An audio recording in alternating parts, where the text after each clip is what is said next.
ধন্যবাদ জানাচ্ছি এখানে নিয়ে আসার জন্য। এতে করে আপনার এই সুন্দর লেকচারটা শোনার সুযোগ আমার হয়েছে। আপনাকে আমি দুইটা প্রশ্ন করতে চাই। প্রথমটা হলো, একজন সত্যিকারের মুসলিম হতে গেলে কি করতে হবে? আর আমার দ্বিতীয় প্রশ্নটা হলো, মুসলিমরা দিনে 5 ওয়াক্ত নামাজ পড়ে, এখন আমরা ক্যাথলিকরা বা অন্য ধর্মের অনুসারীরা 5 বার উপাসনা করি না কেন? এটার পেছনে কি কোনো কারণ আছে? ভাই দুটো প্রশ্ন করলেন। প্রথমটা হলো যে সত্যিকারের মুসলিম হতে কি করতে হবে, কি করা প্রয়োজন, আর দ্বিতীয়টা হলো মুসলিমরা 5 ওয়াক্ত নামাজ পড়ে কেন, ক্যাথলিকদের উপাসনা কম, এটার কারণ কি? এখন মুসলিম হতে গেলে কি করতে হবে এ কথা আগেও বলেছি। মুসলিম মানে যে লোক আল্লাহর কাছে আত্মসমর্পণ করে। তাহলে যদি আল্লাহর কাছে আত্মসমর্পণ করেন আর আল্লাহর নির্দেশ মেনে চলেন, আপনি মুসলিম। প্রথম কাজটা হচ্ছে আপনাকে সাক্ষ্য দিতে হবে যে আল্লাহ ব্যতীত কোনো উপাস্য নেই, সর্বশক্তিমান ঈশ্বরবাদে কোনো উপাস্য নেই। আর সাক্ষ্য দেবেন যে নবী মুহাম্মদ হলেন এই আল্লাহর বান্দা এবং রাসূল। এটাই হলো মূল বিশ্বাস, এটাই ধর্ম বিশ্বাসের মূল ভিত্তি, বলা হয় শাহাদা। যদি এই সাক্ষ্য দেন তাহলে আপনি এই ধর্ম বিশ্বাসে প্রবেশ করলেন। আর ভালো মুসলিম হওয়ার জন্য আপনি আল্লাহ তাআলার কাছে আত্মসমর্পণ করবেন, যদি নির্দেশগুলো মানেন যেগুলো আল্লাহ এই কোরআনে বলেছেন, আর নবী মুহাম্মদ সাল্লাল্লাহু আলাইহি সাল্লামের হাদিসগুলো যদি মেনে চলেন, তাহলে আপনাকে ভালো মুসলিম বলা হবে। এবার আপনার দ্বিতীয় প্রশ্নে আসি, মুসলিমরা কেন 5 ওয়াক্ত নামাজ পড়ে, আপনার খ্রিস্টানরা উপাসনা করেন কম? এর কারণ হচ্ছে আমরা মুসলিমরা, আমাদের নামাজ হচ্ছে ন্যায়নিষ্ঠতার প্রোগ্রামিং। সাধারণত মানুষ বলে প্রার্থনা, নামাজ শব্দের সঠিক অনুবাদ প্রার্থনা নয়। প্রার্থনা মানে সাহায্য কামনা করা। অক্সফোর্ড ডিকশনারি অনুযায়ী প্রার্থনা মানে অনুরোধ করা। নামাজের সময় আমরা শুধুমাত্র সাহায্য কামনা করি না, সাহায্য চাওয়ার পাশাপাশি আল্লাহর কাছ থেকে দিক নির্দেশনাও পাই। অন্যান্য ধর্মে শুধু সাহায্য চাওয়া হয়, ইসলাম ধর্মে সাহায্য চাওয়ার পাশাপাশি আমরা আল্লাহর কাছ থেকে দিক নির্দেশনাও পাই। যেমন ধরেন নামাজে ইমাম সূরা ফাতিহার পরে কোরআনে একটা আয়াত পড়লেন, সূরা মাইদা অধ্যায় নম্বর 5 আয়াত 90, ইয়া আইয়ুহাল্লাযীনা আমানু, হে মুমিনগণ, ইন্নামাল খামরু ওয়াল মাইসিরু, নিশ্চয়ই মদ এবং জুয়া খেলা, ওয়াল আনযাবু ওয়াল আজলামু, মূর্তি পূজার বেদী এবং ভাগ্য নির্ণয়ক স্বর, রিজসুম মিন আমালি শাইতান, এগুলো সব শয়তানের কাজ, ফাজতানিবু লাকুম তুফলিহুন, এগুলো বর্জন করো যাতে সফল কাম হতে পারো।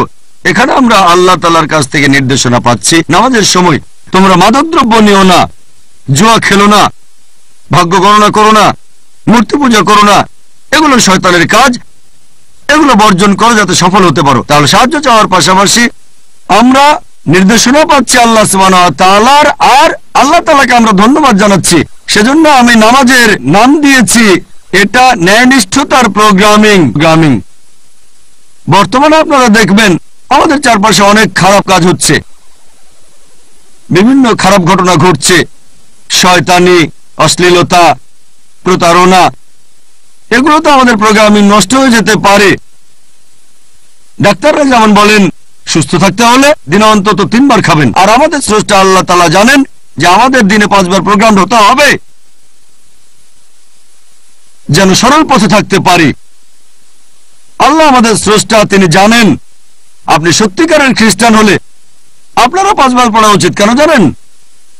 কারণ আপনাদের বাইবেল পড়লে দেখবেন বুক অফ অ্যাক্টস যে কিভাবে ওযু করতে হয়, সূরা মাইদা অধ্যায় নম্বর 5 আয়াত 5, যে তোমরা হাত ধোবে, তারপর মুখ ধোবে, পানি দিয়ে মাথা মাসাও, আর গোড়ালি পর্যন্ত পা ধোবে।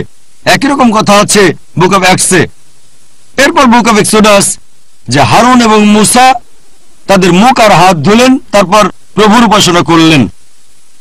একই রকম মূল অংশ হচ্ছে সিজদা, সুজুদ। এরপর জেনেসিস অধ্যায় নম্বর 17 অনুচ্ছেদ 3 বলা হয়েছে ইব্রাহিম মাটিতে মাথা রেখে ঈশ্বর প্রার্থনা করলেন। নাম্বারস অধ্যায় 20 অনুচ্ছেদ 6 হারুন এবং মুসা মাটিতে মাথা রেখে ঈশ্বর প্রার্থনা করলেন। যোশুয়া অধ্যায় 5 অনুচ্ছেদ 14 যোশুয়া মাটিতে মাথা দিয়ে ঈশ্বর প্রার্থনা করলেন। তারপর দেখবেন গসপেল অফ ম্যাথিউ অধ্যায় নম্বর 26 যে যিশু খ্রিস্ট আলাইহিস সালাম তিনি গেতসেমানির বাগানে কয়েক পা সামনে গেলেন আর মাটিতে মাথা দিয়ে ঈশ্বর প্রার্থনা করলেন। আমরা মুসলিমরা অনেকটা অ্যাক্রোব্যাটের মতো মাটিতে মাথা দিয়ে আল্লাহর ইবাদত করি।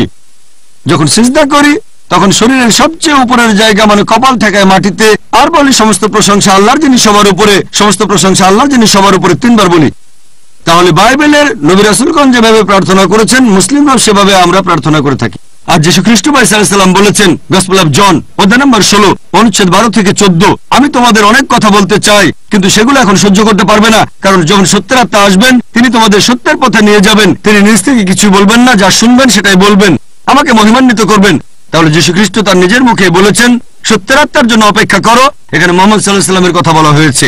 আর নবী মুহাম্মদ সাল্লাল্লাহু আলাইহি সাল্লামকে নিয়ে অনেক ভবিষ্যৎবাণী যেমন ওল্ড টেস্টামেন্টে আছে তেমন নিউ টেস্টামেন্টও আছে। ওল্ড টেস্টামেন্টে দেখবেন বুক অফ ডিউটেরোনমি অধ্যায় 18 অনুচ্ছেদ 18, বুক অফ ডিউটেরোনমি অধ্যায় 18 অনুচ্ছেদ 19, বুক অফ আইজায়া অধ্যায় 29 অনুচ্ছেদ 12, সং অফ সলোমন অধ্যায় 5 অনুচ্ছেদ 16, সবগুলো অনুচ্ছেদে বলা হয়েছে যে সর্বশেষ ও চূড়ান্ত নবী মুহাম্মদ সাল্লাল্লাহু আলাইহি সাল্লাম পৃথিবীতে আসবেন। নিউ টেস্টামেন্টও আছে গসপেল অফ জন অধ্যায় 14 অনুচ্ছেদ 16, গসপেল অফ জন অধ্যায় 15 অনুচ্ছেদ 26, গসপেল অফ জন অধ্যায় 16 অনুচ্ছেদ 7, গসপেল অফ জন অধ্যায় 16 অনুচ্ছেদ 12 থেকে 14, সবগুলো অনুচ্ছেদে বলা হয়েছে সর্বশেষ ও চূড়ান্ত নবী মুহাম্মদ সাল্লাল্লাহু আলাইহি সাল্লামের কথা। তাহলে যদি সত্যিকারের খ্রিস্টান হন, যদি খ্রিস্টান মানে হয় যে লোক খ্রিস্টান ধর্ম বা ঈসা আলাইহিস সালামের নির্দেশ মেনে চলে, আমরা মুসলিমরা আমরা খ্রিস্টানদের চেয়ে বড় খ্রিস্টান। যদি সত্যিকারের খ্রিস্টান হন তাহলে নবী মুহাম্মদ সাল্লাল্লাহু আলাইহি সাল্লামের নির্দেশগুলো মেনে চলবেন, নামাজ পড়ার আগে ওযু করবেন, নামাজে সিজদা করবেন, আর দিনে 5 ওয়াক্ত নামাজ পড়বেন। আশা করি উত্তরটা পেয়েছেন। ধন্যবাদ, খুব ভালো লাগলো। আপনার প্রশ্নের জন্য ধন্যবাদ ভাই লিওন। এবারের প্রশ্ন পুরুষদের মধ্য থেকে পেছনের মাইকে। আসসালামু আলাইকুম ওয়া রাহমাতুল্লাহি ওয়া বারাকাতুহু। স্যার, আপনাকে একটা প্রশ্ন করতে চাই। এই প্রশ্নটা আমাদের কলেজের একজন প্রফেসর করেছেন। আমি একজন ছাত্র, ফার্স্ট ইয়ার কম্পিউটার সায়েন্স, আর এই স্যার আমাদেরকে পড়ান ফিজিক্স। ওনার নাম রাজীব ভাট। আমার কলেজ হলো এনজি আচার্য ডিকে মারাঠে কলেজ, চেম্বুর। আমার স্যার তিনি এটা মানেন যে ইসলাম সম্পর্কে মানুষের মধ্যে অনেক ভুল ধারণা আছে, অনেক রকম। স্যারও এগুলো মানেন যে এগুলো সব ভুল ধারণা। তবে তিনি শুধু একটা পয়েন্ট মানতে পারছেন না, সেটা হলো যে নিষ্ঠুরভাবে গরু ছাগল ইত্যাদি পশু হত্যা করা বকরিদের সময়। প্রশ্নটা যদি সঠিকভাবে শুনে থাকি তাহলে আপনার প্রফেসর জানতে চাচ্ছেন হিন্দু ধর্মগ্রন্থ অনুযায়ী ননভেজ খাওয়া যাবে কিনা, এটাই প্রশ্ন। মানে এই যে নিষ্ঠুরভাবে গরু ছাগল হত্যা করা হচ্ছে। নিষ্ঠুরভাবে? স্যার বলেন যে এই যে গরু ছাগল হত্যা করা হচ্ছে একেবারে নিষ্ঠুরভাবে, ধীরে ধীরে গলা কাটা হচ্ছে তাদের। ভাই প্রশ্ন করলেন কেন নিষ্ঠুরভাবে হত্যা, তিনি হত্যাটাকে মেনে নিচ্ছেন কিন্তু কেন নিষ্ঠুরভাবে, এটাই হচ্ছে প্রশ্ন। হ্যাঁ, আচ্ছা, তাহলে উনি মানছেন ননভেজ খাওয়া যাবে, কিন্তু তার প্রশ্ন মুসলিমরা হত্যার আগে পশুকে অত্যাচার করে কেন? খাড়া দিয়ে একটা কোপ পশুটা মারা যাবে, জবাই করতে হবে কেন? এটা তো অত্যাচার। একবার এই ধরনের আলোচনা হচ্ছিল একজন শিখ আর একজন মুসলিমের।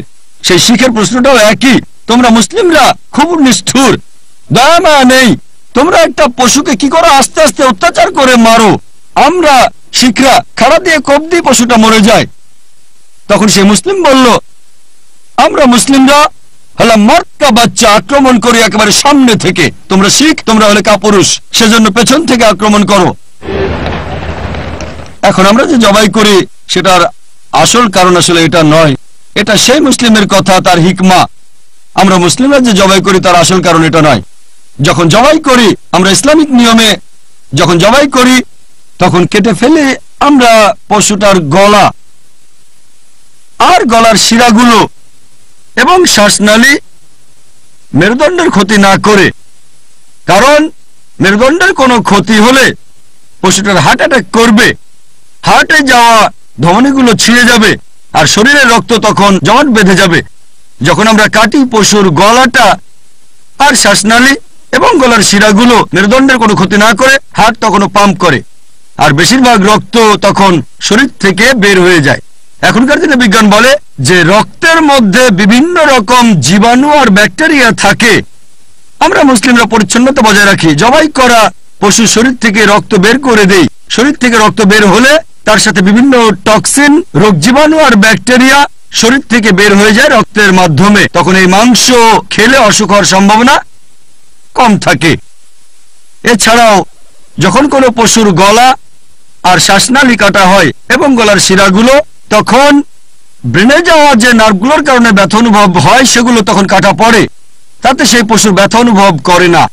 পশুটা তখন পা ছুটতে থাকে কারণ তার শরীর থেকে প্রচুর পরিমাণে রক্ত বেরিয়ে যাচ্ছে। এই পা ছোঁড়াটা ব্যথার কারণে নয়, মাংসপেশিতে চাপ পড়ে, তাই পা ছোড়াছড়ি করতে থাকে। সেই পশু শান্তির সাথে মারা যায়। বলি দেয়া হলে অনেক সময় পশুটা ঘন্টাখানেক যন্ত্রণা পেয়ে মারা যায়। তাই ইসলামিক নিয়মে পশু হত্যা করাটা অনেক নমনীয়। আর এছাড়াও যদি কোনো পশুকে হত্যা করেন ইসলামিক নিয়মে জবাই করে, তাহলে সেই পশুর মাংস বেশি সময় ধরে টাটকা থাকে, কারণ সেই মাংসে রক্ত থাকে না। আশা করি উত্তরটা পেয়েছেন। জাযাকাল্লাহ খায়ের। হ্যাঁ বোন। আসসালামু আলাইকুম। আমি প্রশ্নটা করছি একজন বন্ধুর পক্ষ থেকে। ও একজন হিন্দু, ওর নাম হচ্ছে সচিন, আর ও পেশায় একজন অভিনেতা। ওর প্রশ্নটা হলো এই যে মুসলিম মহিলাদের কবরস্থানে যাওয়ার অনুমতি নেই কেন? আর যদি মহিলাদের কবরস্থানে যাওয়ার অনুমতি নাই থাকে, তার মধ্যে কি দরগাও পড়বে? বোন, আপনি প্রশ্ন করলেন যে মুসলিম মহিলাদের কবরস্থানে যাওয়ার অনুমতি নেই কেন। এই সম্পর্কে হাদিস আছে সহিহ বুখারীতে। সেখানে নবী বলেছেন তিনি মহিলাদের কবরস্থানে যেতে বাধা দিয়েছেন। কারণ হতে পারে অনেক, যেমন হয়তো তারা বেশি আবেগপ্রবণ, তারা হয়তো মানুষের মৃত্যুটা সহজভাবে মেনে নিতে পারবে না, এটা একটা কারণ। এছাড়াও আরো বেশ কিছু জায়গায় আমাদের নবী বলেছেন এই মহিলারা অনুমতি পাবে না তাদের কাজের কারণে। তার মানে কবরস্থানে যেতে বাধা দিয়েছেন তাদের কাজের জন্য। এই হচ্ছে কারণ যে মুসলিম মহিলারা কেন কবরস্থানে যেতে পারবে না। যদিও কিছু বিশেষজ্ঞ আছেন যারা বলেন যে কিছু হাদিসে উল্লেখ আছে যে নবী কয়েকজন মহিলাকে অনুমতি দিয়েছিলেন পরিস্থিতির উপর নির্ভর করে। এখন আপনার প্রশ্নের ব্যাপারে যদি বলতে হয় যে কবরস্থান সম্পর্কে, আমাদের নবী মুহাম্মদ সাল্লাল্লাহু আলাইহি ওয়াসাল্লাম বলেছেন যে তোমাদের উচিত কবরস্থানে যাওয়া যাতে আখিরাতের কথা তোমাদের মনে পড়ে। আপনার তখন মনে পড়বে যে একদিন আপনাকেও মরে যেতে হবে, আর কারো কবরে গেলে তার জন্য প্রার্থনা করবেন, তার কাছে বা তার মাধ্যমে নয়। আশা করি উত্তরটা পেয়েছেন। হ্যাঁ ভাই, প্রথমে আপনার নাম আর পেশা, তারপর প্রশ্ন। আমার নাম কেদার, আরে আমার বন্ধু নাজিশ। আপনার কাছে আমার প্রশ্ন হলো এই যে এই বিশ্বজগতের যে নিয়মটা আছে সেটা একেবারে সৃষ্টির প্রথম থেকেই এই রকম আছে। বিশ্বজগৎ সৃষ্টির সময় থেকে নিয়মগুলো একই রকম আছে। এখন ঈশ্বরের কি বিশ্বজগতের এই নিয়মগুলো বদলানোর কোনো ক্ষমতা আছে নাকি ক্ষমতা নেই? ঈশ্বর কেন বিশ্বজগতের এই নিয়ম কানুনগুলো কখনো বদলাননি? ঈশ্বরের যদি এই নিয়মগুলো বদলানোর ক্ষমতা না থাকে তাহলে তাকে ঈশ্বর বলবো কেন? ভাই খুব সুন্দর প্রশ্ন করেছেন যে বিশ্বজগতের যে নিয়ম সেটা সৃষ্টির প্রথম থেকে একই রকম আছে। এখন ঈশ্বরের এই নিয়ম বদলানোর ক্ষমতা আছে কি না, যদি না থাকে তাকে ঈশ্বর বলবো কেন? আমি আপনার সঙ্গে একমত। এখন এটা ঈশ্বর চান যে তিনি কিছু বদলাবেন না, সেই কারণে তিনি কিছু বদলাননি, তিনি আপনার কথা মতো চলবেন না। এখন আল্লাহ চান যে তিনি কিছু বদলাবেন না, আপনি চাচ্ছেন তিনি যেন বদলান, আল্লাহ আপনাকে মানবেন কেন? যদি আল্লাহ চান সহজে বদলে দিতে পারেন, কিন্তু আল্লাহ কোরআনে বলেছেন সূরা রুম অধ্যায় নম্বর 30 আয়াত নম্বর 30 যে প্রাকৃতিক নিয়ম অনুসরণ করো, এটাই আল্লাহর আইন। তিনি চাইলেই বদলাতে পারেন, কিন্তু তিনি বদলাতে চান না, এটা তার ইচ্ছা। এখন ধরেন আপনাকে বললাম যে আল্লাহ চাইলে সূর্যকে পূর্ব দিকে ওঠাতে পারেন আর পশ্চিম দিকে ডোবাতে পারেন। এখানে চ্যালেঞ্জ হচ্ছে যে আপনি কি সূর্যকে পশ্চিমে উঠিয়ে পূর্ব দিকে ডোবাতে পারবেন? উত্তরটা হচ্ছে না। তবে কিয়ামতের দিনে, কিয়ামতের অন্যতম একটা চিহ্ন হচ্ছে সেদিন সূর্য পশ্চিম দিকে উঠবে। এটা দেখাতে যে আল্লাহ চাইলেই করতে পারেন। শেষ বিচারের দিনে, কিয়ামতের দিনে এটা ঘটবে। তখন কিভাবে ঘটবে আল্লাহ জানেন।